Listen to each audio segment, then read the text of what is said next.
بسم اللہ الرحمن الرحیم۔ سیدنا عبداللہ بن ابی بکر حضرت سیدنا ابو بکر صدیق رضی اللہ عنہ کے پہلے بیٹے ہیں۔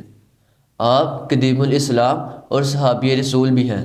مکہ، حنین اور طائف کی فتوحات میں نبی کریم صلی اللہ علیہ وآلہ وسلم کے ساتھ ساتھ رہے۔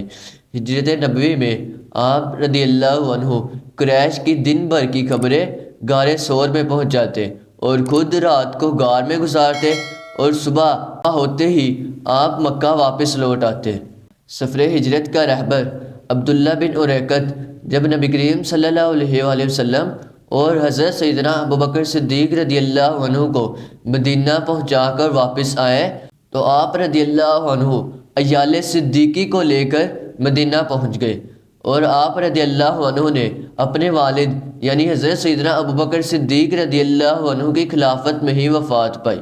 غزوہ طائف میں تیر لگنے سے آپ رضی اللہ عنہ زخمی ہو گئے۔ وہ زخم ٹھیک ہو گیا لیکن بعد میں زخم ہرا ہو گیا اور آپ رضی اللہ عنہ نے اسی تیر لگنے کے سبب شہادت پائی۔